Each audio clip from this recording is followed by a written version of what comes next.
എത്ര ശ്രമിച്ചിട്ടും നിങ്ങളുടെ ആഗ്രഹം എന്താണ് നടക്കാത്തത് എന്നാണ് ഞാൻ ഇന്ന് യൂണിവേഴ്സിനോട് ചോദിക്കുന്നത്. യൂണിവേഴ്സ് എന്ത് ആൻസർ തരുന്നു എന്ന് നമുക്ക് നോക്കാം.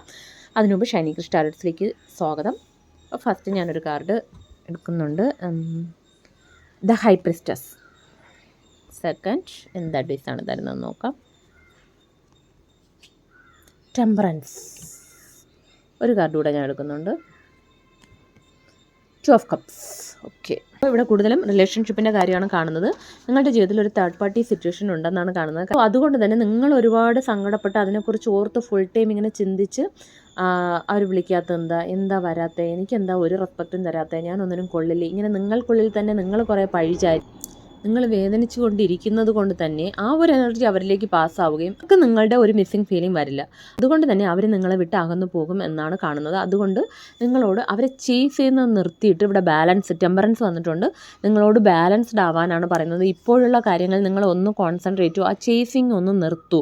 അപ്പോൾ തീർച്ചയായിട്ടും നിങ്ങളുടെ ആഗ്രഹം നടക്കും. കാരണം ഇവിടെ 2 ഓഫ് കപ്സ് വന്നിട്ടുണ്ട്. ആ വ്യക്തി നിങ്ങൾക്ക് ഒരു ഓഫറൊക്കെ തന്ന് നിങ്ങളെ മീറ്റ് ചെയ്യാൻ വരും. അല്ലെങ്കിൽ നിങ്ങൾക്ക് ഒരു വാല്യൂയും തരാതെ ആ വ്യക്തി നിൽക്കുന്നുണ്ടെങ്കിൽ നിങ്ങൾക്ക് ഈക്വൽ ഗീവ് ആൻഡ് ടേക്ക് തന്ന് നിങ്ങൾക്ക് പ്രയോറിറ്റി തന്ന് നിങ്ങളോടൊപ്പം ചേർന്ന് നിങ്ങൾക്ക് അനുകൂലമായി എല്ലാ കാര്യങ്ങളിലും നിൽക്കും എന്നാണ് കാണുന്നത്.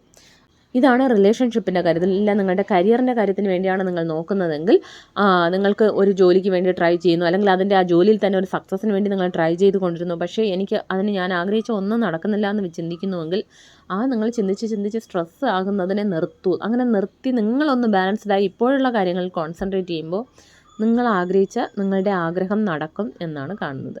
അപ്പോൾ ഇതൊരു ജനറൽ റീഡിംഗ് ആണ്. ഇതിലുള്ള പോസിറ്റീവ് കാര്യങ്ങൾ മാത്രം ക്ലെയിം ചെയ്യുക. Thanks for watching.